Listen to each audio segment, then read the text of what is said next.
Russia has made a major nuclear move inside a NATO member state just days after Ankara hosted the alliance's leaders for high-stakes security talks.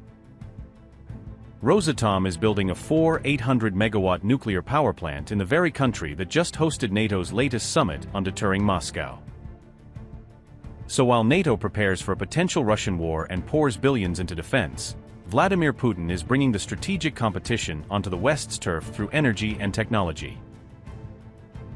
Many in the West are stunned by what they see as Putin's bold bid. Rather than tanks rolling into Ukraine, Russia is invading a NATO economy via long-term control of a critical power asset. Turkey's Akkuyu Nuclear Power Plant is expected to begin commissioning by the end of 2026, marking the moment when Russian-built reactors start feeding power into the Turkish grid. Getting Akkuyu online is now a key task for Rosatom, Russia's state nuclear company, which is treating the project as a flagship proving ground for its global nuclear ambitions. These latest developments were reported by Russian media citing Rosatom's CEO Alexei Likachev, who has been giving regular updates on how quickly work at Akkuyu is moving. Akkuyu is the first nuclear power plant ever built in Turkey, making it a cornerstone of the country's energy strategy and a symbol of how Ankara is diversifying beyond imported gas and coal. The project consists of 4 separate power units, all equipped with Russian-designed VVER-1200 reactors that form the heart of the station's generating capacity. Each of those units is designed to deliver around 1,200 megawatts, together adding up to roughly 4.8 gigawatts of baseload electricity when fully operational. The reactors include modern safety features such as double containment structures and passive safety systems, which are intended to meet current international standards and reassure critics of nuclear risks.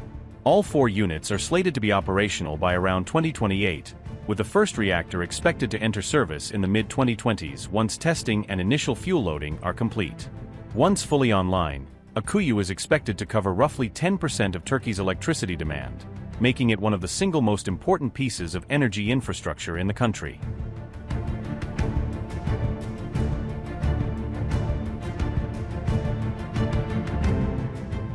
Turkey and Russia inked their nuclear cooperation deal back in 2010, paving the legal and political way for Akkuyu's construction and long-term operation by Russian entities.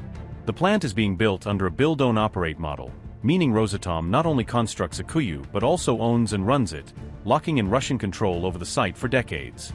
The project company, Akkuyu Nuclear A.Ş., is currently wholly owned by Rosatom subsidiaries, so Ankara hosts the facility but Moscow effectively controls the asset.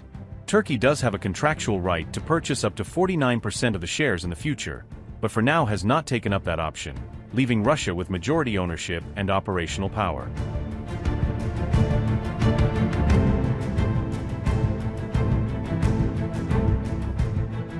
Rosatom's latest remarks about commissioning Akkuyu came just as Turkey wrapped up hosting a NATO leaders summit, a timing that underscores how Ankara straddles both Western and Russian spheres. At that summit, NATO leaders renewed their commitment to countering what they called Russia's threat to Euro-Atlantic security, sharpening plans for deterrence and defense. The alliance also announced around $50 billion in new defense procurements, including surveillance aircraft, drones and air defense systems, driven largely by fears of Russian military aggression.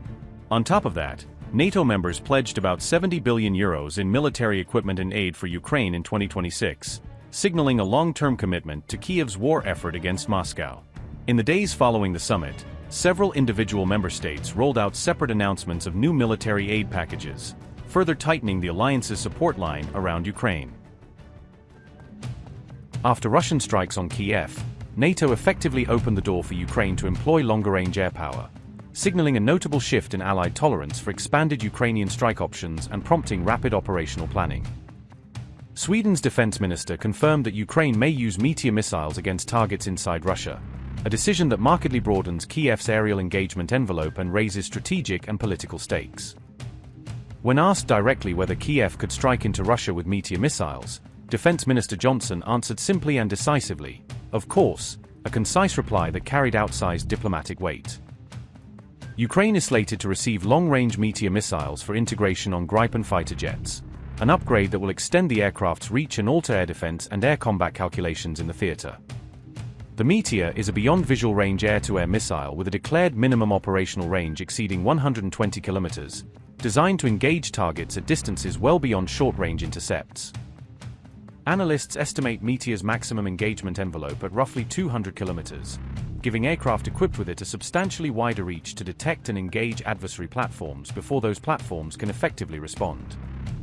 Produced by European defense firm MBDA and built for modern combat fleets, the Meteor combines advanced aerodynamics with robust seekers to meet contemporary air-to-air threats. Its adjustable ramjet propulsion system allows the missile to sustain high speeds and energy over long distances, improving the probability of intercept against highly maneuvering targets during the terminal phase. Fielding Meteor missiles reduces reaction time for opposing warplanes by extending the engagement window and forcing adversaries to operate further from contested airspace, thereby increasing the likelihood Kiev can deter or neutralize incoming threats.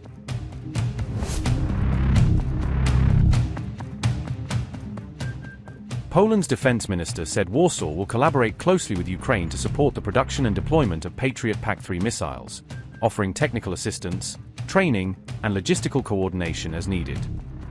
That announcement followed public remarks by former President Trump that Ukraine would receive a license to manufacture Patriot missiles, a claim that prompted immediate diplomatic and technical follow-ups among allies.